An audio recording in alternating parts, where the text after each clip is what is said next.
இன்னைக்கு இந்த வீடியோவில் நம்ம 2 டாபிக்ஸை டிஸ்கஸ் பண்ண போகிறோம். ஃபர்ஸ்ட் டாபிக் என்னன்னா, ஈரானும் அமெரிக்காவும் நேற்று பாகிஸ்தானில் உட்காந்து பேசினாங்க. அந்த பேச்சுவார்த்தையில் எந்த விதமான முடிவும் எட்டப்படலை. ஸோ அதுக்கப்புறம் பார்த்தீங்கன்னா ஜேடி வான்ஸ் பாகிஸ்தான்லேயே ஒரு ப்ரெஸ் மீட் கொடுக்குறாரு. அதில் அவர் என்ன சொல்கிறாருன்னா, இது எங்களை விட ஈரானுக்கு தான் நெகட்டிவான விஷயம்னு சொல்கிறாரு. காரணம் என்னன்னா, நேற்று இந்த பேச்சுவார்த்தை ஆரம்பிக்கும் போதே பார்த்தீங்கன்னா ட்ரம்ப் ஒரு வேலையை பார்த்துட்ருக்காரு. அண்ட் இதுக்கப்புறம் ட்ரம்ப் என்ன பண்ண போகிறன்றதை பற்றி ஒரு போஸ்ட் போட்டிருக்காரு. அண்ட் இது பார்த்தீங்கன்னா க்ரூட் ஆயிலை $200 வரைக்கும் கொண்டு போகும். இது ஸ்டாக் மார்க்கெட் கிராஷில் நம்மளோட டே டு டே லைஃபே பார்த்தீங்கன்னா பெரிய அளவில் பாதிக்கும். ஸோ அதை பற்றி டீட்டெயில்டாக பார்ப்போம்.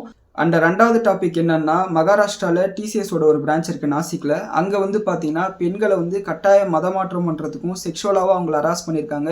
அண்ட் இதன் காரணமாக பார்த்தீங்கன்னா அங்கே மகாராஷ்டிரா கவர்மெண்ட்டில் போலீஸ் பார்த்தீங்கன்னா அவங்கள அரெஸ்ட்டும் பண்ணியிருக்காங்க.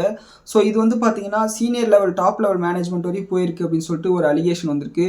இது பார்த்தீங்கன்னா கார்ப்பரேட் கவர்னன்ஸை கேள்விக்குறியாக்குது. ஸோ என்னன்னு சொல்லிட்டு இந்த வீடியோவில் டீட்டெயிலாக பார்ப்போம்.